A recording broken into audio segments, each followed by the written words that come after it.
नमस्कार दोस्तों, स्वागत है आप सभी का डीएलएड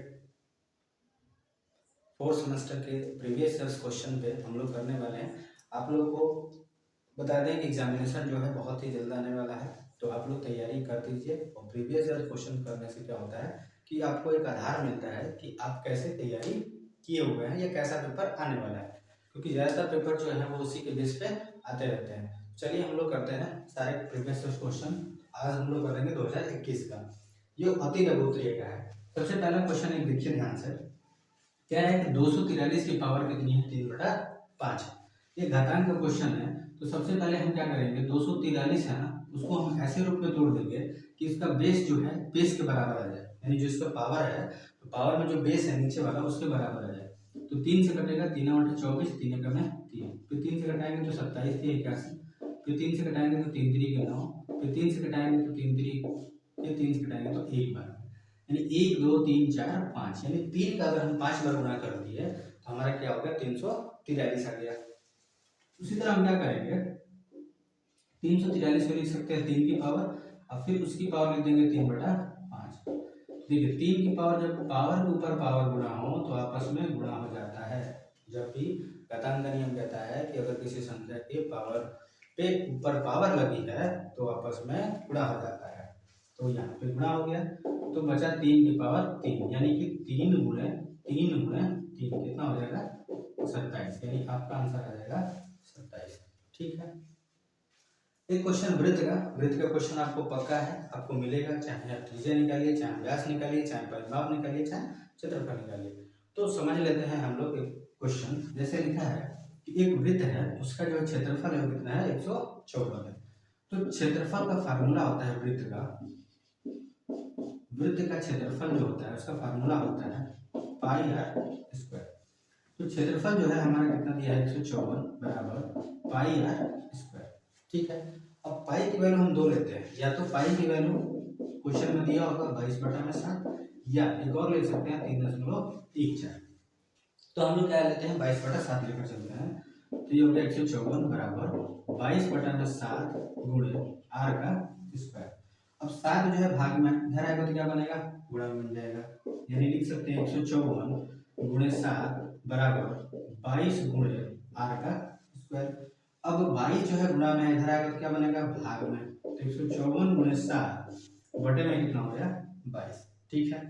2 से घटा दीजिए, 2 से 11 बार में 2 से घटाएंगे तो 2 7 14, एक बचा 2 7 14, फिर 7 से जैसे घटाएंगे तो 7 बन, 7 के साथ में गुणा कर देंगे तो कितना हो गया? 49। लेकिन ये आर स्क्वायर लगा हुआ है, यानी कि हम कह सकते हैं कि 49 बराबर आर का स्क्वायर।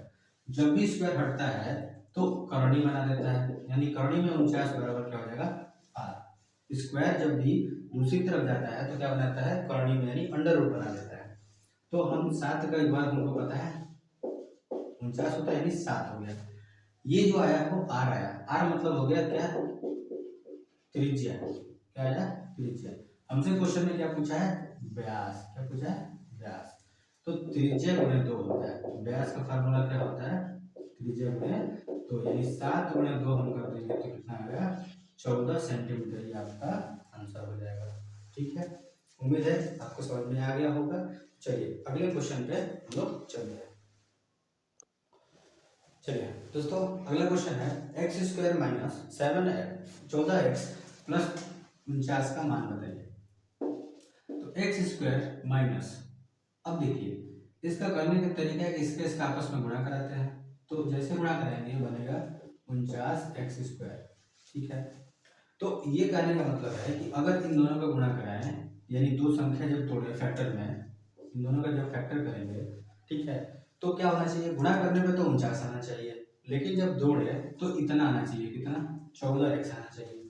तो हमको एक संख्या दिख रही है 7 और 7, 7 और 7 जोड़ेंगे तो कितना होगा? 14, और 7 में 7 7 49। लेकिन यहाँ पे क्या है? माइनस, यहाँ पे क्या चाहिए? प्लस। जब दोनों संख्याएं माइनस में होंगी तो माइनस गुणे माइनस क्या होता है? प्लस बन जाता है।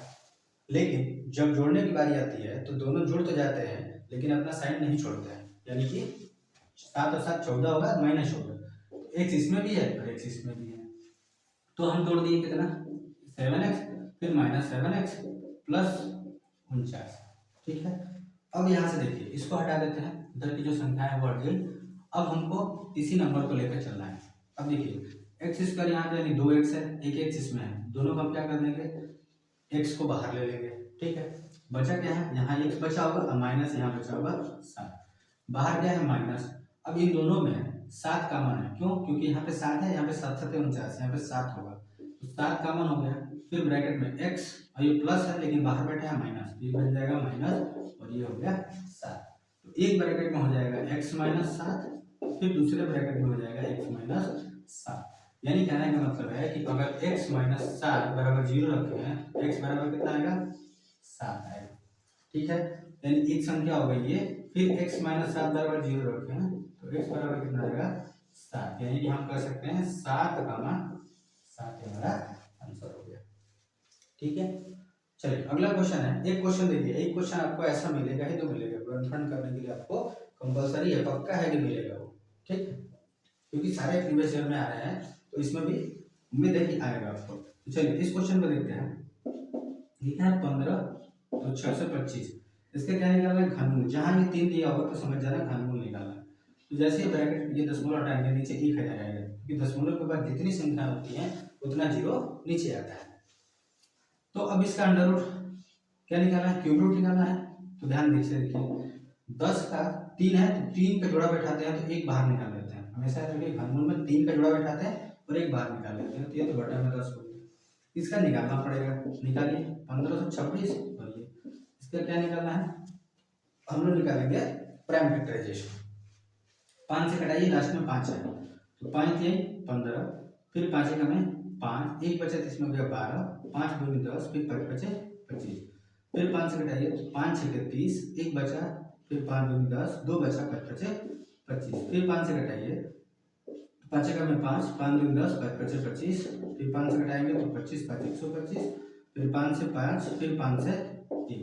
यानी कि अब इसमें 3 का जोड़ा बैठा लीजिए, एक जोड़ा यहाँ से बना, एक जोड़ा यहाँ से बना, 3 संख्या का 3 संख्या होगा, यानी कि हो गया हमारा 5 गुणे 5 बचे 25, ये हो गया 25। भाग दे दीजिए, तो भाग जैसे देंगे कितना हो जाएगा, 2.5, ये भी आपका आंसर आ गया 2.5। उम्मीद है आपको समझ में आया होगा। चलिए थोड़ा सा अब अगले क्वेश्चन की तरफ चलता है। चलिए दोस्तों अगला क्वेश्चन है 1 माइनस 10 स्क्वायर 45, फिर 1 प्लस 10 स्क्वायर 45, इसका मान निकालना है। तो देखिए 1 फिर माइनस 10 स्क्वायर यानी कि 1 का स्क्वायर कर देंगे, फिर बटा में 10 45 का मान कितना हो गया 1, फिर यहाँ पे 1 प्लस, फिर यहाँ पे 1 का स्क्वायर सेम है। तो देखिए अभी हो गया 1 माइनस 1, क्योंकि 1 का स्क्वायर 1 ही होगा, फिर अपान में 1 और प्लस ये हो गया 1 में से 1 गया 0 और 1 में से 1 को जोड़ देंगे तो कितना होगा 2। किसी संख्या को से अगर 0 में भाग देते हैं तो रिजल्ट हमारा क्या आता है 0, यानी कि आंसर हो गया 0। ठीक है, चलिए अगला क्वेश्चन है, इसका लास्ट क्वेश्चन है जो पति लघुत्तरीय का है। वह छोटी से छोटी संख्या ज्ञात कीजिए जिसमें 60 75 से गुणा करने पर गुणनफल पूर्ण वर्ग बन जाए। देखिए जब भी एक चीज याद रखिए, जब भी छोटी से छोटी संख्या का है या गुणा करने के लिए है चाहे भाग करने के लिए है तो हम गुणनखंड मेथड लगाते हैं। तो 60 से 75 में क्या करेंगे, गुणनखंड मेथड। 5 से घटाइए, 5 का में 5, एक बचा, 10 आ गया, 5 दूनी 10, फिर 5 का में 5, 2 बचा, 5 बचे 25, फिर 5 से घटाइए, 5 से 5 दूनी 10, 2 बचा, इसमें 2 गया 21, 5 चौके 20 और एक बचा तो आ गया 5 बचे 5 3 15, कितना हो गया 5 3 15। फिर 3 से घटा दीजिए, 3 बटे 24, 3 का में 3, फिर 3 से घटा दीजिए 27 से 81, फिर 3 से घटा दीजिए 3 में 27, फिर 3 से 3 3 का 9, फिर 3 से घटा दीजिए 1 बराबर। अब यहाँ पे पूर्ण वर्ग बनाने के लिए क्या करते हैं, हम लोग जोड़ा बैठाते हैं। तो 5 का जोड़ा बैठ गया, 3 का जोड़ा बन गया, फिर एक 3 का जोड़ा बन गया, एक 3 जो है वो क्या हो रहा है कम हो रहा है। यानी कहने का मतलब ये है कि 5 गुणे 5 गुणे 3 गुणे 3 फिर गुणे 3 गुणे 3 और गुणे 3, इसका जोड़ा बना, इसका जोड़ा बना, इसका जोड़ा, इसका जो पेयर है नहीं बना। ठीक है, यानी कि 1 और 3 हमको चाहता तो ये दोनों आपस में क्या होता है पेयर बना लेते हैं। यानी कि जो 60 75 है, अगर हम उसको 3 से गुणा कर दें तो जो रिजल्ट आएगा वो क्या आएगा, पूर्ण वर्ग आएगा, है ना। यानी कि वो छोटी से छोटी संख्या क्या है 3 है, यानी हमारा आंसर क्या आ जाएगा 3। जिसका जोड़ा नहीं बनेगा उसी को हम लोग क्या करेंगे, इसमें गुणा करा देंगे। ठीक है, अगर यही क्वेश्चन पे कहता है भाग कर दिया जाए तब भी हम क्या करेंगे, गुणनखंड निकाल के जिसका जोड़ा नहीं बनेगा उस संख्या से हम क्या करेंगे, इसमें भाग लगाएंगे। ठीक है, उम्मीद होगा आप लोगों को समझ में आ गया होगा। तो दोस्तों लाइक कीजिए, शेयर कीजिए, मिलता है आपको अगले वीडियो में, तब तक के लिए धन्यवाद।